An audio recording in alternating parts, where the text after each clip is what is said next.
Helen, we've got Matt Nestor with us, and he's back in our home again. Yes, we are so fortunate. Yes. It was great hearing his music a few minutes ago, but, you know, when he came down, what was a week ago or 10 days ago, something like that? Something like that. Came down and spent a few hours with us, and we got to know him. It made everything, you know, worthwhile on getting together with him, because I loved his music then, I loved it today, but more than that, I like the guy. Yeah, he's a pretty cool dude. He's a good guy. he's one of the good guys. Yeah, he is. Thank you. Now an official tribe member of In the Music Room. That's right. Yes, we have to get his headdress and feather. Yeah. So, what, we don't watch that. No, never mind. Matt, tell us where you were born and raised. Born May 19th, 1986, in Dallas. In Dallas. Grew up in Plano, Richardson. Just had a little sister. My dad was into music. He's the one who got me into it. What did he do? He was a CPA, certified public accountant, but he grew up in the 60s and stuff. So first stuff I was introduced to was Hendrix, Cream, stuff like that. And then from then on it grew. But really I got into music. I used to be a real avid outdoors kid, did all the sports and stuff. And what really got me into guitar and music was I had a head injury. You can see the scar on the left side of my head when I was like 9 years old. I fell off a bike without a helmet on, and I had a skull fracture, blood clot, and it was real serious. So the doctor was like, he can never do any contact sports again, or he's lucky to be alive. So then I had to take like a year off of just like doing any activities because my head was still healing. And that's when I really got into the guitar. My dad's like, you should try this, and I'm like, I don't know. But then I had nothing else to do. I wasn't like a big video game kid. Yeah.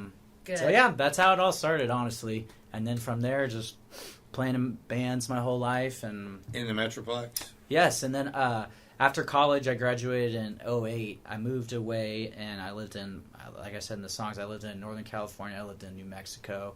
And I played in a bunch of bands out there, which has been awesome because I've been able to go back and kind of circle back and hang with them and play venues out there. So I've played in bands my whole life, all original bands.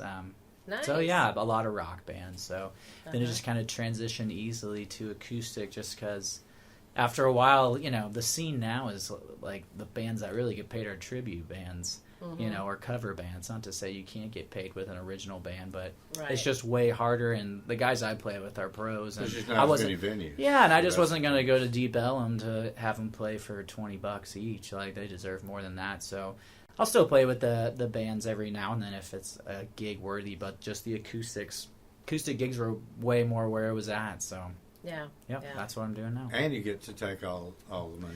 Yes, make a lot more money. That's right. It does make a And this difference. is your full-time job now. This is it, yeah. I used to do Parks and Rec for forever, so that's what I did when I moved away. I was working for municipalities, doing programs, events, special events, putting on leagues, just anything you can think of that goes on in Parks and Rec. So okay, that's what I did. I'm going to back you up for just a second because I want to go back to college. Okay. Where was college? So college was actually at UNT. I didn't do any. Yeah, I loved it. I didn't do anything with music there. I played music live, but I didn't study music. I didn't do any of that. I was more into the Parks and Rec side because I was still outdoorsy person. So Parks and Rec is what you studied there? Mm-hmm. Yeah, there's an actual degree called Parks and Rec. Is that what took you to California? Mm-hmm. Okay. I was a recreation coordinator, was the technical term. But yes, then I lived in kind of a place out in the hills and mountains of California, just a small area in between Sacramento and Lake Tahoe, out of college. So Wow. And I moved out there and kind of, like I said, lived between both Northern California and Mexico for probably like 6 or 7 years.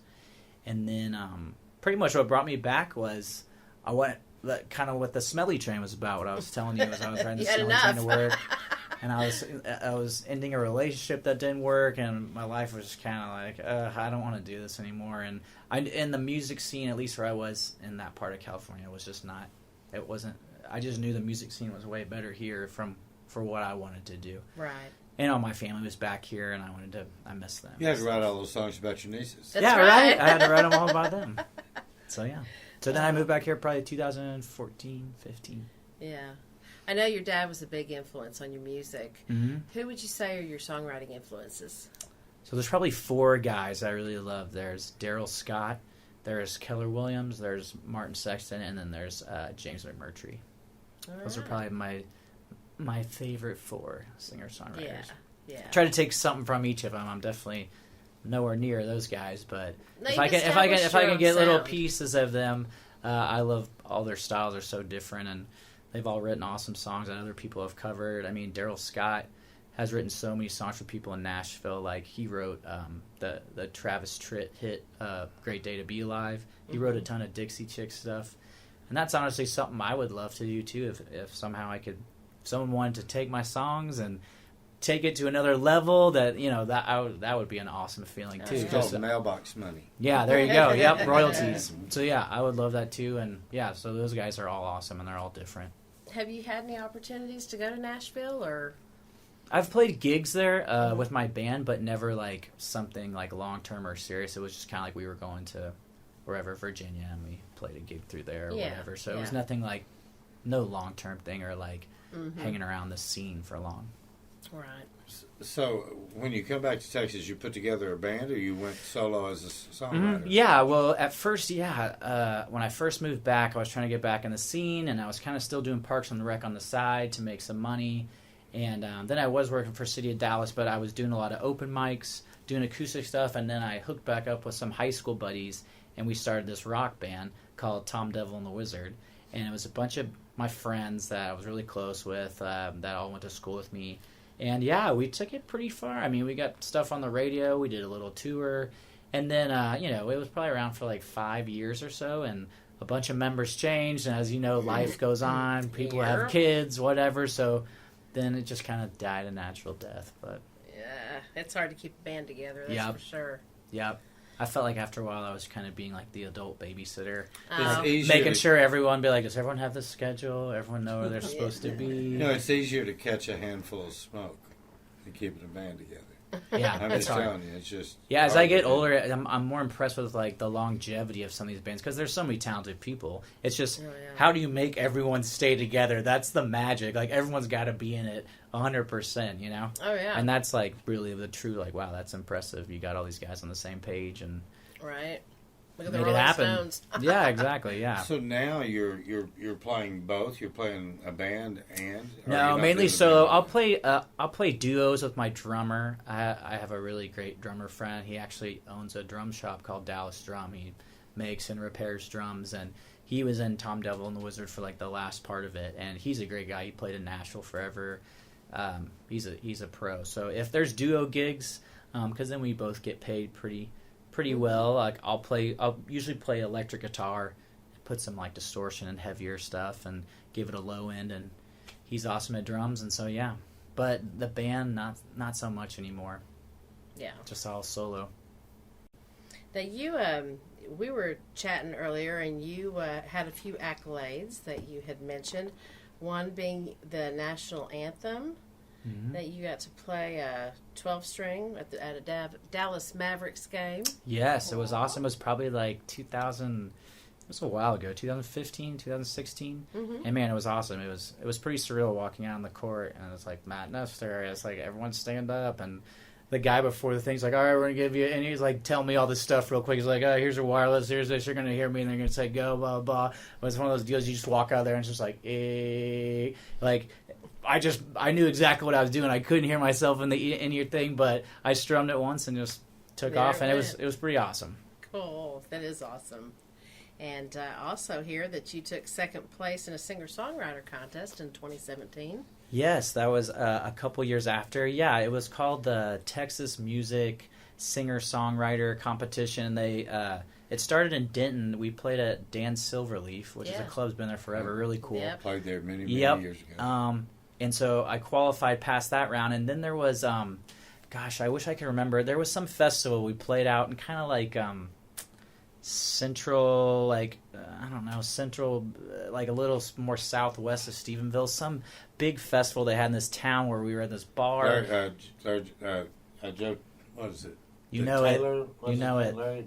Larry Joe Taylor? No, but it's near there. That's like his like country The big music festival thing. But Yeah. it was in some little town, and it was like their weekend like big yearly festival, and yeah, so it was a cool Yeah. deal. Festivals are fun. We used to play a lot of those. Yeah. They're a good time. So we talked earlier, and you talked about enjoying playing the wineries and breweries and places like that where people have a better chance to hear your music. What about product? Do you have any product for them can they buy and take home with them? I used to have merchandise. I sold out. That was probably the best because I used to have CDs. Someone here asked about CDs, but no one was really buying CDs, so I was kind of just like giving those out. And so I did have some music for a while, but the merchandise, like as a lot of musicians know, that's where you make. Besides playing gigs, that's where you make money. So I sold merchandise, but all my music's just online. Use memory sticks too to own your music. Yeah. That's Mhm. because you can put audio and video Mm-hmm. on the same one. You give them both. Yes, I've been to some live shows too where they sell. Yeah. Like Mhm. they actually sell the live show you were at, Exactly. which is really cool. Oh, So it's wow. like you get to experience every time you hear it because you're like, oh, I was there. We do better than that. We give it to the world. There you And the world's going to love them, aren't Oh they? yeah. So what are your goals for your songwriting and your music? What ultimately, where do you want to go with it? I think just to take it as far as I can. Just keep writing songs. I feel like as you get older, like you're just gonna get better, and it's just all about reps and playing out live a lot and just playing better venues. And it's nothing like it getting really huge. It's just seeing it progress, seeing your songs get better. Meeting new people and just playing all over and just taking it as far as you can. So that's kind of where I'm at, just trying to play all the time and get different gigs, and I love, checking out different Do spots. you feel compelled to play? Oh yeah, definitely. This is definitely like my calling. I did the Parks and Rec thing for like 10 years, but I was always doing music on the side. So Yeah, I mean- I'd still Yeah. do that and play gigs, but then I was like, you know what, I don't know, one day it just kind of clicked where I was like, I could do this for a living if I really like put my, I was seeing other artists, kind of do this, and I was like, man, I can do that if I really like, you really have to like quit everything and put everything on the line. So it's like, then you really focus, because like I said, I was doing like my job, my normal job then, but I could never focus totally on the music. Right. It's not until you like, you're like, okay, I'm going 100% into this, and then And I gotta eat. yeah, exactly. Yeah. Then you play any gig. Oh yeah. What would you say is your favorite place ever that you've played? Oh man, probably American Airlines Center when I played the national anthem. I mean that was pretty cool. Yeah. My band played Gas Monkey a lot. It's Mhm. still there. I think it's changed names. That was a really cool venue. I love playing. Dan Silverleaf was great. Yeah. Honestly, Been there a long time. Oh my goodness. Honestly, Yeah. the more I play, I mean, obviously, I'm not on a level where people are paying for me to come play, so I'm playing a lot of places where there's already, like, a built-in crowd or, something like that, like you were mentioning the breweries, wineries, but some of my favorite gigs have kind of been in the smaller towns where, Yeah. like, if I play in big cities, Dallas or whatever, they're so spoiled. They see music all the time and they don't, Yeah. There's plenty of gigs where no one cares or whatever, so I'm used to that. But then when I go to these smaller towns, and not even smaller towns, like I'll go play, El Paso, Midland, Lubbock, all these little towns. They really, it's like this. Like you can hear a pin drop, like because they just don't get that every night, Right. or something from out of their little area where it's something different they haven't heard. So. Yeah. Those are honestly some of my favorite gigs that I've ever played. Just some of these smaller areas where like everyone was so appreciative. Similar to this, everyone was there to hear the music, not necessarily just the music's just kind of like background and there's Yeah. other things going It's on. you're being a meaningful, specific. You're doing something specifically on purpose. You're meaning to, and you're headed for that. Don't ever give up, but always be happy. Just playing. Sure, yeah. The fact that people will pay you to come and share your music, give you money that they've labored for in the form of a gratuity or a tip or however you want to look at it, but they're taking money from their pocket and giving it to you because they feel like you need that more than they do.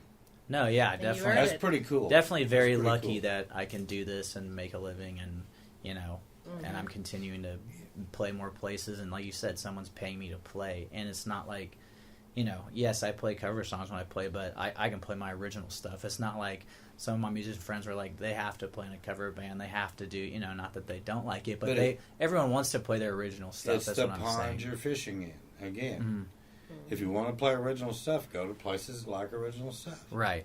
Don't go to the places that expect covers. Right. I mean, you just... If you get up there and they scream, "Freebird," you know you're in the wrong place. Yeah, anything. I mean, it's that way, and as an acoustic artist with Margaritaville, you just don't want to ever have anybody ask for that because you know they're going to, and Sure. it'll happen when you. And you'll say you won't, and then all of a sudden you do because I've done it. It's happened to me. So, Been there, done that. but $50 bills talk. Yeah, right? So, yeah. Exactly. Yes. So, Yeah. man, I tell you, it's been great having you come down and share your life with us and your music with us. I've been impressed with you since I started listening to you before I invited you down. I think your music is great, but I think the person in there is better. Oh, thank you. And that's why I think you'll be a good fit for us, because I know for everybody, and I'm speaking for everybody who's part of In the Music Room, who you are is every bit as important as what you give, because it makes it real easy to invite you back. Yep. And we will do that. Well, so I appreciate thanks y'all. again, Matt. Thank you guys for all coming out, everyone. You bet. Once again, Matt Nestor, guys. And you are in the music room. Yes, sir.